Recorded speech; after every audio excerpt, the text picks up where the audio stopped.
Powerlifting চেম্পিয়নশ্বিপত আমাৰ member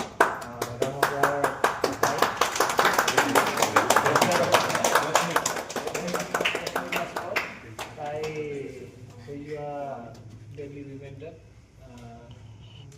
52 weight কেটেগৰীত ফুল পাৱাৰলিফটিঙত দুটাৰে গ'ল্ড মেডেল আনিবলৈ সক্ষম হৈছে। তো এই আমাৰ কাৰণে গৌৰৱৰ কথা। লগতে আমাৰ ৰাংপাৰবাসী বালিপাৰাবাসী লগতে অসমৰ কাৰণে তেওঁ গৌৰৱ কৰি আছে, লগতে ভাৰতবৰ্ষৰ কাৰণে গৌৰৱ কৰি আছে। তো এই খবৰটো পাই মই বিৰাট উৎফুল্লিত হ'লোঁ, কিয়কি মই তাই আমাৰ তাত জিমত কৰে বুলি মই গমেই নাপাওঁ। তো মোক ক'লে যে এনেকৈ আমাৰ তাত ট্ৰেইনিং কৰে, এনেকৈ মই হয় নেকি বুলিছোঁ, মই গম নাপাওঁ। এনে দেখি আছোঁ, প্ৰথমটো মই পালোঁ যে এনেকৈ পাইছে, পিছত গম পালোঁ যে ৰাংপাৰ হয়। পিছত মোক আমাৰ নাচিৰে ক'লে এনেকৈ কথা। তো আমাৰ বাবে এটা ভাল খবৰ। তো আমি তেওঁক এখন ফুলাম গামোচা আৰু এটা টকেন অফ লাভ, এটা আমাৰ ফালৰ পৰা, মই একচুৱেল টাইকাণ্ডো মানুহ, তো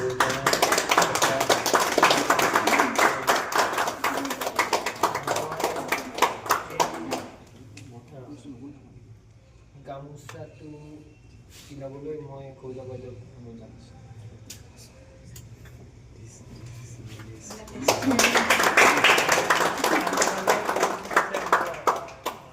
নাৰায়ণ ছাৰ, তেওঁ চবতকৈ বয়োজ্যেষ্ঠ, 50+। তেওঁ বিভিন্ন মাৰ্চেল আৰ্টৰ লগত জড়িত, কম্ফু কাৰাটে উইচু কিবা কিবি বহুতকেইটা, মইতো এটাতে, কিন্তু তেওঁ বহুতকেইটা মাৰ্চেল আৰ্টৰ লগত জড়িত। তেওঁ এজন ভাল প্ৰশিক্ষক। তেওঁক আমাৰ এই জিমত এজ এ ষ্টুডেণ্ট হিচাপে পাই আমি গৌৰৱ অনুভৱ কৰোঁ। লগত তেওঁৰ পৰা আমি ইনস্পিৰেশ্যন পাওঁ, হয়তো অলপ হ'লেও 2-3 বছৰ হ'লেও মোতকৈ ডাঙৰ।